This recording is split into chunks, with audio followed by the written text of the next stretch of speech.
வணக்கம் நண்பர்களே. சோ இந்த இன்ஜுரி லிஸ்ட் இருக்கு பாத்தீங்களா, இது வளர்ந்துகிட்டே இருக்குங்க இந்தியன் டீமுக்கு. என்ன சொல்றதுன்னே தெரியல. இப்பதான் ஹர்ஷதீப் சிங் இன்ஜூர்ட் ஆனாரு, இப்பதான் ஆகாஷ்தீப் இன்ஜூர்ட் ஆனாரு. 4th டெஸ்ட் மேட்ச்க்கு 2 பேரும் கிடையாதுன்றதெல்லாம் என்னோட வீடியோல நானும் சொல்லியிருப்பேன். உங்களோட கருத்துக்களை நீங்களும் கமெண்ட் செக்ஷன்ல போட்டிருக்கீங்க.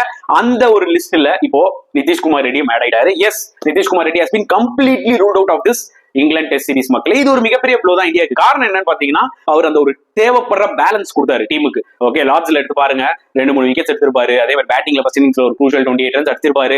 இதெல்லாம் ரொம்ப ரொம்ப இம்பார்ட்டன்டா தேவைப்பட்டுச்சு இந்தியாவுக்கு. சோ கண்டிப்பா இப்ப என்கேஆர் இல்லைன்னா அந்த பேலன்ஸ் வந்து இந்தியா மிஸ் பண்ணுவாங்க. ஏன்னா ஷர்துல் வந்து பாத்தீங்கன்னா அந்த ஒரு பேலன்ஸ் வந்து இந்த ஃபர்ஸ்ட் டெஸ்ட் மேட்ச்ல கொடுத்த மாதிரி தெரியல. It doesn't look like that old Shardul இங்கிலாந்துல விளையாண்டார் பாத்தீங்களா, அந்த மாதிரி தெரியல. ஐ திங்க் இந்தியா வந்து பாத்தீங்கன்னா இங்கிலாந்துல ஆஸ்திரேலியால போய் 5 டெஸ்ட் மேட்ச் விளையாடுறத அவாய்ட் பண்ணிட்டு 3 டெஸ்ட் மேட்ச் விளையாடலாம் போல. எப்பெல்லாம் இவங்க 5 டெஸ்ட் மேட்ச் சீரிஸ் போறாங்களோ 40% ஆஃப் த பிளேஸ் இன்ஜுரி ஆயிடுறாங்க. இல்லனா ஒரு 30 பேர் எடுத்துட்டு போகணும் போல இருக்கு இந்த மாதிரி ஒரு டூருக்கு. அப்படிதான் தோணுது. என்கேஆர் அன்பார்ச்சுனேட்லி ஜிம்ல வந்து பாத்தீங்கன்னா ஒர்க் அவுட் பண்ணும்போது இந்த ஒரு நீ இன்ஜுரி அக்கறை இருக்கு. Very disappointing to see this news.